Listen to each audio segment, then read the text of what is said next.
Welcome to the bird media. నేను మీ Pawan Krishnamurthy. Doctor BR Ambedkar Konaseema జిల్లా రాజోలు నియోజకవర్గం మలికిపురం మండలం ఇరుసుమండ గ్రామంలో ఓఎన్జీసీ గ్యాస్ లీక్ అయింది. సో ఈ విషయం తెలుసుకున్న వెంటనే ఘటనా ప్రాంతానికి అధికారులు, ఓఎన్జీసీ వాళ్ళు అందరూ చేరుకున్నారు. దాన్ని కంట్రోల్ చేయడానికి ప్రయత్నాలు చేస్తున్నారు. దాదాపుగా ఆ ప్రయత్నాలు సఫలీకృతం అవుతున్నాయని తెలుస్తోంది. కంప్లీట్గా ఎటువంటి ఇబ్బంది లేకుండా అక్కడ ఉన్నటువంటి ప్రజలందరినీ కూడా కిలోమీటర్ రేడియస్ పరిధిలో దాని ప్రభావం ఉండబోతోంది అని అందరినీ అక్కడి నుంచి తరలించడం జరిగింది.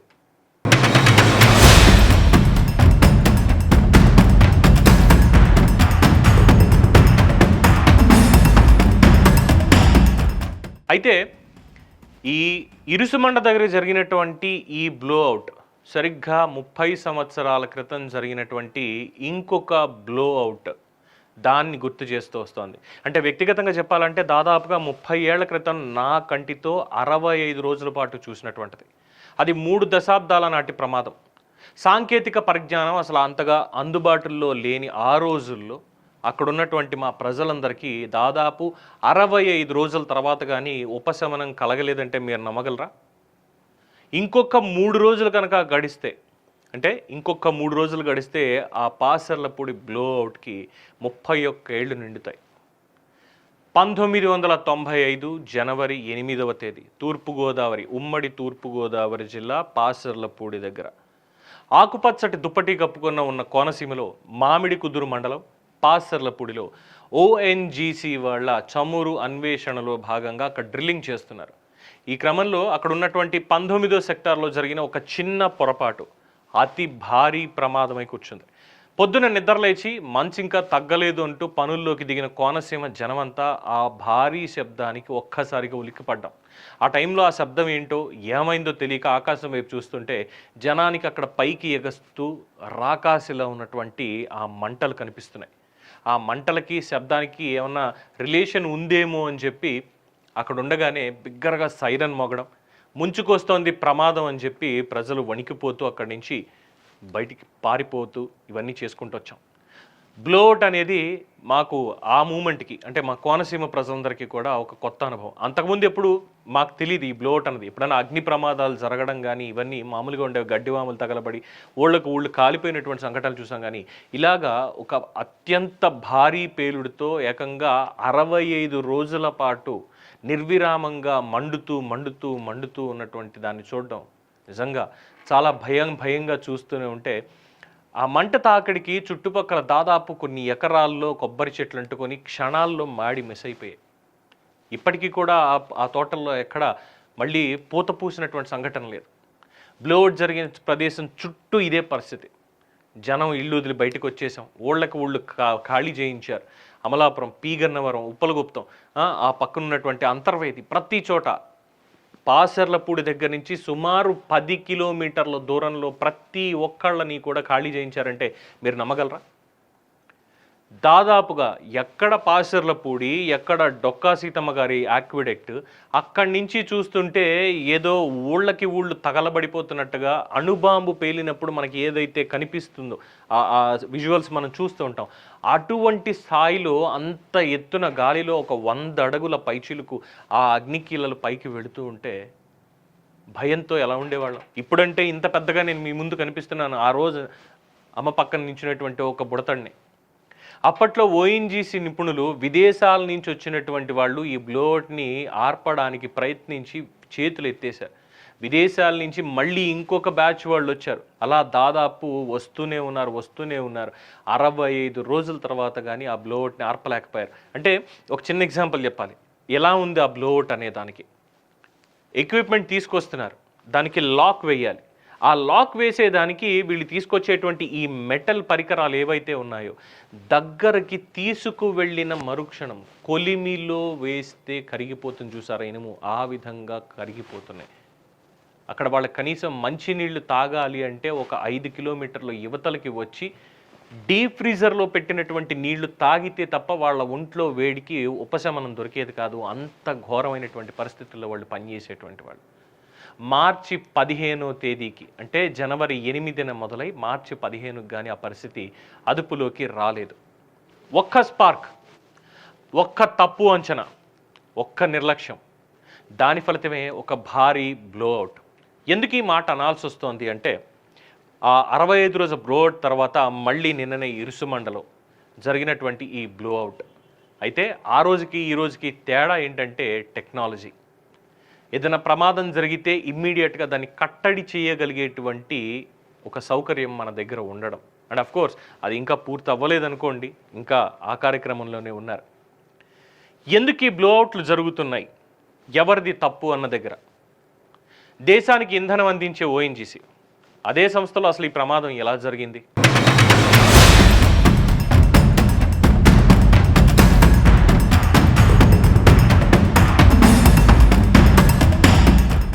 అసలు బ్లోఅవుట్ అంటే ఏంటి? చమురు లేదా గ్యాస్ బావిలో నుంచి అతి అనియంత్రితంగా భారీ ప్రెషర్తో గ్యాస్ బయటికి రావడం, అంటే కంట్రోల్ లేకుండా గ్యాస్ బయటికి రావడమే బ్లోఅవుట్. అయితే ఈ బ్లోఅవుట్ కేవలం గ్యాస్ ఒక్కటే బయటకు వస్తే పర్వాలేదు, కానీ దానికి ఒక చిన్న స్పార్క్ తోడై అగ్నికీలగా మారిందా, అది చిన్న ప్రమాదం కాదు. మనుషుల ప్రాణాలు, పర్యావరణం పూర్తి స్థాయిలో నాశనం అయిపోతాయి. వేల కోట్ల, లక్షల కోట్ల ఆస్తి అన్ని ప్రమాదంలో పడిపోతాయి. ONGC, oil and natural gas corporation, భారతదేశానికి 70% చమురు, 50% గ్యాస్ అందించేటువంటి సంస్థ. ఇలాంటి సంస్థలో బ్లోఅవుట్ జరగడం అంటే అది సాధారణ విషయమా? కాదు, అది ఒక హెచ్చరిక. డ్రిల్లింగ్ జరుగుతున్న సమయంలో అనూహ్యంగా హై ప్రెషర్ గ్యాస్ బయటకు వచ్చింది. మొదటిది కిక్, తర్వాత పూర్తి స్థాయిలో బ్లోఅవుట్. ఇక్కడ ప్రశ్న, ఈ గ్యాస్ జోన్ని ముందే ఎందుకు గుర్తించలేదు? ప్రెషర్ డేటా ఇచ్చింది తప్ప, లేదా హెచ్చరికల్ని పట్టించుకోలేదా అన్న అనుమానాలు వస్తున్నాయి. డ్రిల్లింగ్లో అత్యంత కీలకమైనటువంటి పరికరం బ్లోఅవుట్ ప్రివెంటర్. ఇది పనిచేస్తే బ్లోఅవుట్ ఆగుతుంది. అయితే ఈ సంఘటనలో మరి బిఓపి ఎందుకు పని చేయలేదు? మెయింటెనెన్స్ లోపమా, లేదా డిజైన్ ఫెయిల్యూరా, లేదా డ్రిల్లింగ్ మడ్, ఇంకొక కారణమా? మడ్ డెన్సిటీ ఎక్కువైతే భూగర్భ ప్రెషర్ని ఎవరూ తట్టుకోలేరు. ఇకపోతే ఇక్కడ టెక్నికల్ లోపాల కన్నా మానవ తప్పిదాలే కీలకంగా ఉంటాయి. సమయం ఆదా చేయాలన్నటువంటి ఒత్తిడి కావచ్చు, ఖర్చు తగ్గించాలన్న మేనేజ్మెంట్ ప్రెషర్ కావచ్చు, సేఫ్టీ చెక్లని ఫార్మాలిటీగా మార్చడం కావచ్చు, ఇవే పరిశ్రమల్లో అనేక ప్రమాదాలకు మూలం అవుతాయి. అలాగే ఇక్కడ బ్లోఅవుట్ కూడా అదే అంటున్నారు. అలాగే ఇక్కడ ప్రధానంగా అందరూ చెప్పేటువంటి ఇంకొక మాట, ఓఎన్జీసీ ఎప్పుడు స్వయంగా అన్ని పనులు చేయదు. చాలా పనులు థర్డ్ పార్టీ కాంట్రాక్టర్ల చేతుల్లో ఉంటాయి. అయితే ఈ కాంట్రాక్టర్లు సర్టిఫైడా? వాళ్ళకి ట్రైనింగ్ సరిపోతుందా? సూపర్విజన్ అనేది ఉందా? ఎక్విప్మెంట్ ఉందా? ప్రమాదం జరిగితే బాధ్యత ఎవరిది? వీటిని ఎవరు తీసుకోవాలి? ఎందుకంటే ఇక్కడ అదే ప్రశ్న ఉత్పన్నమవుతోంది, ఎవరు రెస్పాన్సిబుల్ అని. చాలామంది మాట్లాడేటువంటి మాట, థర్డ్ పార్టీ కాంట్రాక్టర్ ఎవరైతే ఉన్నారో డీప్ ఇండస్ట్రీస్ అనేటువంటి వాళ్ళ పేరు చెప్తున్నారు ఈ పర్టికులర్ ఇరుసుమండ బ్లోఅవుట్కి సంబంధించి. ఈ ఎంటర్ప్రైజెస్ ఎవరైతే ఉన్నారో, డీప్ ఇండస్ట్రీస్ ఎవరైతే ఉన్నారో వీళ్ళ మీద ఆల్రెడీ ఫ్రాడ్యులెంట్ యాక్టివిటీ కింద కేసెస్ నమోదయ్యాయని, టెండర్ల నుంచి వీళ్ళని బహిష్కరించారని, అయినా సరే కోర్టుకు వెళ్ళి మరీ ఆ టెండర్ల మీద స్టే తెప్పించుకొని తర్వాత టెండర్లు దక్కించుకొని దాని మెయింటెనెన్స్ ఏదైతే ఆ ఆయిల్ రిగ్ మెయింటెనెన్స్ ఉందో దానికి సంబంధించి, ఆ మోరీ ఏదైతే ఉందో దానికి సంబంధించిన మెయింటెనెన్స్ వీళ్ళు చేస్తున్నారని, వీళ్ళ దగ్గర దాన్ని మెయింటైన్ చేయడానికి కావలసినటువంటి ఎక్విప్మెంట్ లేదు అని, వీళ్ళకి ఆ ఎక్స్పీరియన్స్ లేదు అని, కానీ ఎవరి అండతో వాళ్ళకి ఈ కాంట్రాక్ట్ ఓఎన్జీసీ ఇచ్చింది? ఇది గుజరాత్కి చెందిన కంపెనీ అనా, లేదంటే దీని వెనకాల ఇంకా పెద్దలు ఉన్నారనా, లేదంటే వీళ్ళకి పవర్ ఎక్కువనా, లేదంటే డబ్బులా? మరి ఓఎన్జీసీ ఎవరికి ఒత్తాసుగా పలుకుతూ వీళ్ళకి టెండర్ ఇచ్చింది అనేటువంటి ప్రశ్నను చాలామంది ఇక్కడ తీసుకొస్తున్నారు. సమాధానం మాత్రం తెలియాల్సింది. ఏదేమైనప్పటికీ ఇక్కడ ఒక వ్యక్తిని చూపించి తప్పించుకోవడం అనేది సులువు అవ్వచ్చు, కానీ నిజం అలా కాదు. బాధ్యత అంతా కూడా ఓఎన్జీసీ మేనేజ్మెంట్దే, అలాగే ఫీల్డ్ ఇంజనీర్లది, కాంట్రాక్టర్లది కూడా, అలాగే సేఫ్టీని సీరియస్గా తీసుకొని రెగ్యులేటరీ వ్యవస్థలది కూడా. అయితే ఇదేమైనా మొదటి బ్లోఅవుటా? ఆల్రెడీ ఇందాక చెప్పిందే. పోనీ ఇదేమైనా చివరిదవుతుందా? కాదు. ప్రమాదం జరిగిన తర్వాత వేసేటువంటి కమిటీలు, రిపోర్ట్లు మరి ఇవన్నీ మర్చిపోవడమేనా? 1990లో జరిగినటువంటి బ్లోఅవుట్ 65 రోజుల పాటు మండి కోనసీమని శ్మశానంగా మారడానికి కారణం అవ్వడానికి ఇంకా మారలేదు, ఎందుకంటే కంట్రోల్ అయ్యింది కాబట్టి. లేదంటే కోనసీమ అనేది పచ్చగా ఉండాల్సినటువంటిది ఈరోజు ఎడారిగా మారుండేదేమో. మరి అప్పుడు వేసినటువంటి కమిటీలు ఎప్పటికప్పుడు చెక్ చేస్తున్నాయా? ఎప్పటికప్పుడు విజిల్ బ్లోవర్ లాగా వాళ్ళు పనిచేస్తున్నారా? కాంట్రాక్టర్లు ఎక్స్పీరియన్స్ లేకపోయినా సరే వచ్చి చేరుతున్నారు. ఎక్స్పీరియన్సే కాదు, ఎక్విప్మెంట్ లేకుండా మెయింటెనెన్స్ చేస్తున్నారు. మరి వాళ్ళని కంట్రోల్లో పెట్టడం ఎలా అనే దానికి కమిటీలు ఇచ్చినటువంటి రిపోర్ట్స్ అన్నీ ఏమయ్యాయి తెలీదు. ఓఎన్జీసీ బ్లోఅవుట్ అనేది ఒక ప్రమాదం మాత్రమేనా? కాదు, ఇది ఒక హెచ్చరిక. సేఫ్టీని నిర్లక్ష్యం చేస్తే భూమి లోపల ఉన్న శక్తి మన చేతిలో ఉండదు. ప్రశ్న ఒక్కటే, ఇప్పటికైనా పాఠం నేర్చుకుంటామా? పాసర్లపూడి నుంచి మలికిపురం వయా ఇరుసుమండ దాకా కూడా.